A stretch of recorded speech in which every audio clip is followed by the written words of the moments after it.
Very good morning to all of you. Myself Manoj Kumar Sharma, lecturer commerce, Government Model Senior Secondary School, Mubarakpur. +1 commerce section के accountancy subject की इस online class में आपका स्वागत है। Today we will discuss meaning of reserves, features of reserves, importance of reserves and types of reserves and difference between revenue reserve and capital reserve। इस video के बाद आप ये जान पाएंगे कि संचय किसे कहते हैं, संचय की क्या विशेषताएं होती हैं और संचय के क्या उद्देश्य हैं, संचय कितनी तरह के होते हैं और आयगत संचय और पूंजीगत संचय में क्या अंतर है। So let us we start the meaning of reserve. व्यवसाय की वित्तीय स्थिति को मजबूत करने के लिए तथा भविष्य की अनिश्चितताओं एवं जोखिमों का सामना करने के लिए यह आवश्यक हो जाता है कि प्रत्येक व्यवसाय अपनी वर्तमान आय में से कुछ राशि संचयों एवं आयोजनों के रूप में रख ले। जिस प्रकार एक मनुष्य के लिए यह आवश्यक हो जाता है कि वह अपनी आय में से कुछ बचत अवश्य करे, उसी प्रकार व्यवसाय भी प्रतिवर्ष अपने लाभों में से कुछ राशि संचय तथा आयोजनों के लिए निश्चित कर देता है ताकि आवश्यकता के समय इनका उचित प्रयोग किया जा सके और आर्थिक विपत्ति या आर्थिक कठिनाई से जो है वो छुटकारा पाया जा सके। संचय का आशय उस राशि से है जो कोई व्यवसाय अपने वर्ष के लाभों में से निकालकर अज्ञात हानियों को पूरा करने के लिए तथा व्यवसाय की वित्तीय स्थिति को मजबूत करने के लिए सुरक्षित रखता है।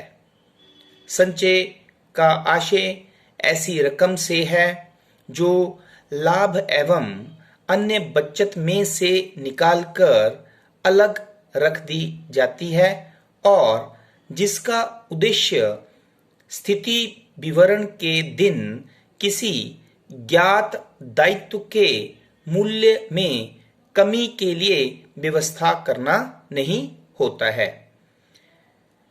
Reserves means the amount set aside out of profits and other surplus which are not earmarked in any way to meet any particular liability known to exist on the date of the balance sheet. This definition is given by William Pickles.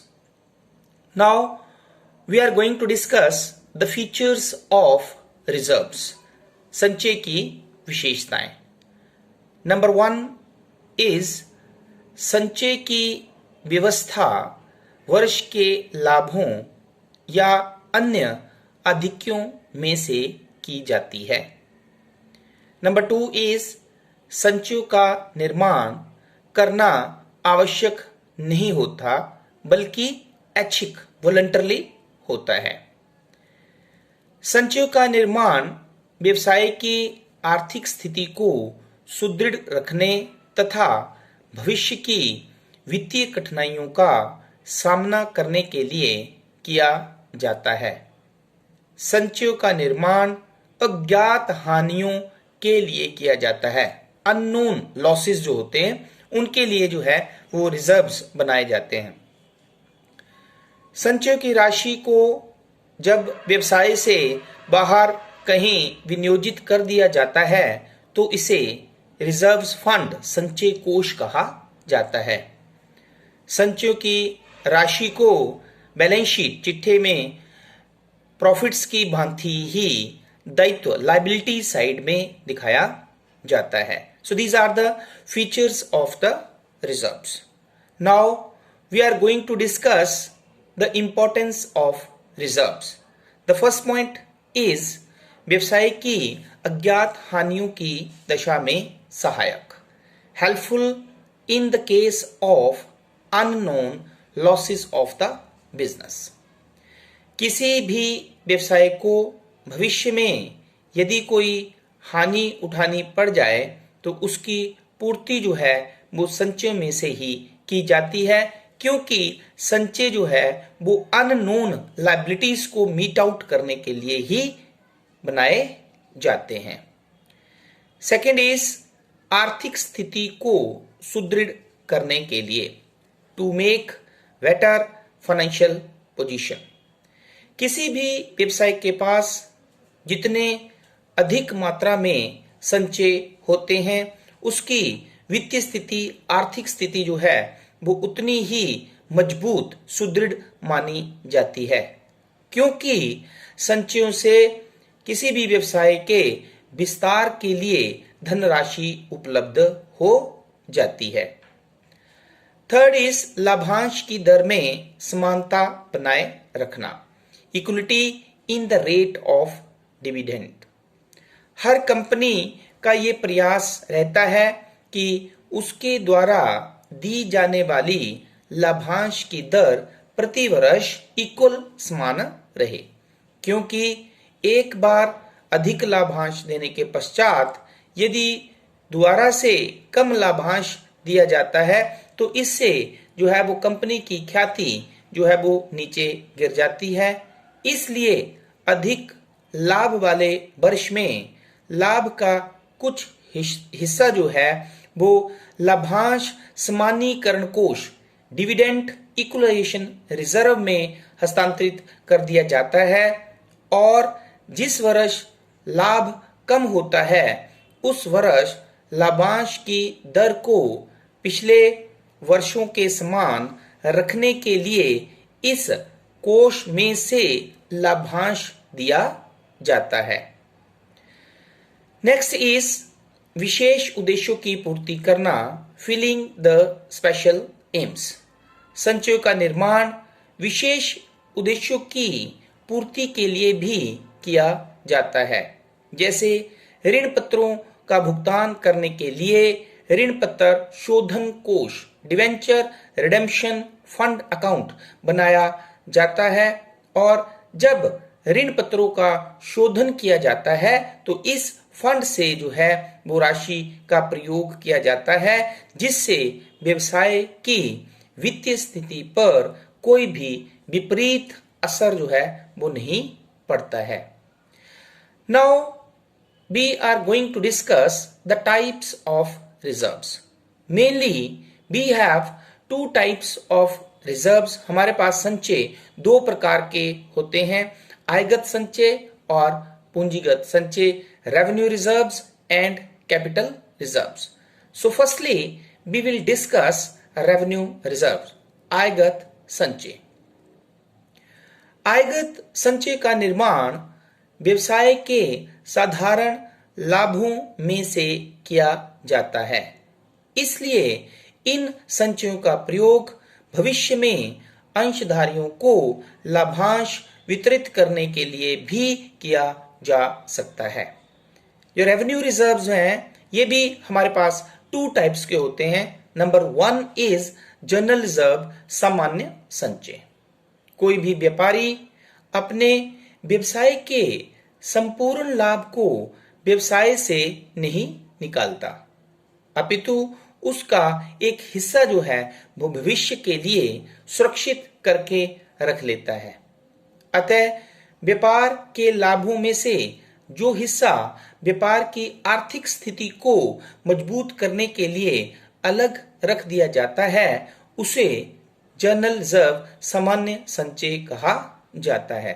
और इस संचय का प्रयोग जो है वो number एक, अज्ञात हानि को पूरा करने के लिए, नंबर टू, व्यवसाय की वित्तीय स्थिति को मजबूत करने के लिए, नंबर थ्री, व्यवसाय का विस्तार करने के लिए, नंबर चार, लाभांश की दर को समान रखने के लिए किया जाता है।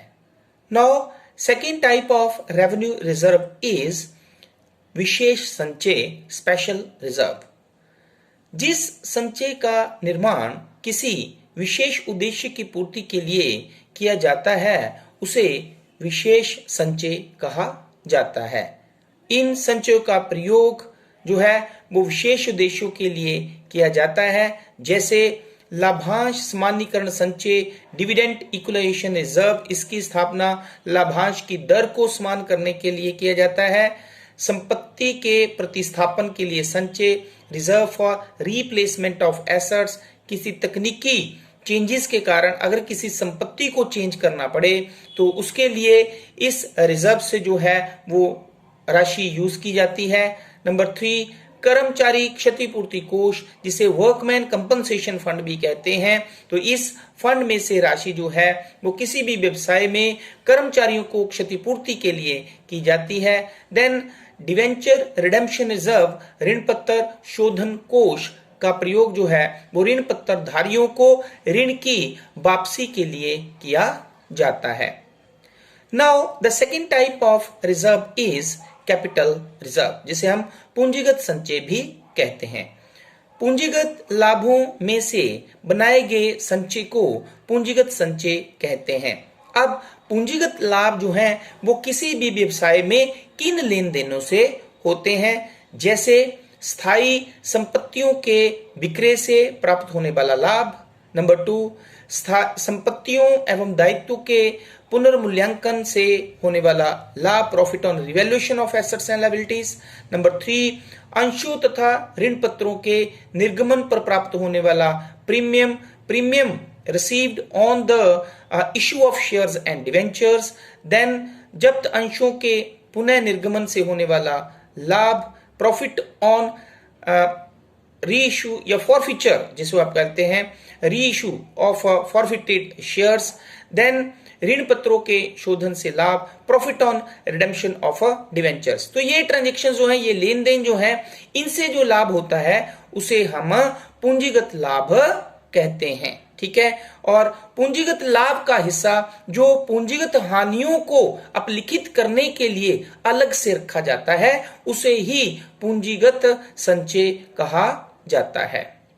Now we will discuss the difference between revenue reserves and capital reserve.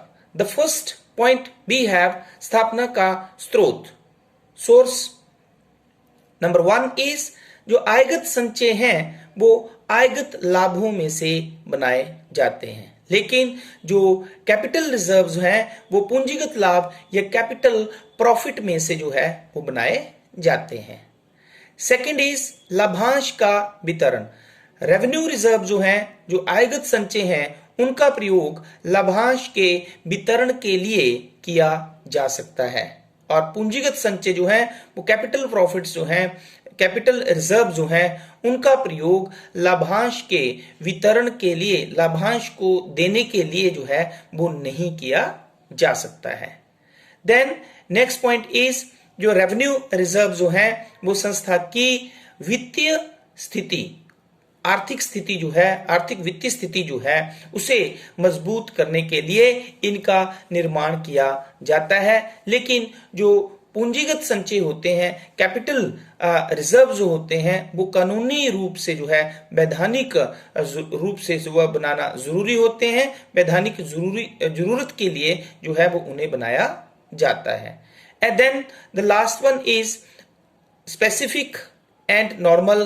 तो आयगत संचय जो है वो सामान्य और विशेष दोनों तरह के हो सकते हैं, लेकिन जो पूंजीगत संचय होते हैं, जो कैपिटल रिजर्व्स होते हैं, वो हमेशा स्पेसिफिक रिजर्व्स ही होते हैं।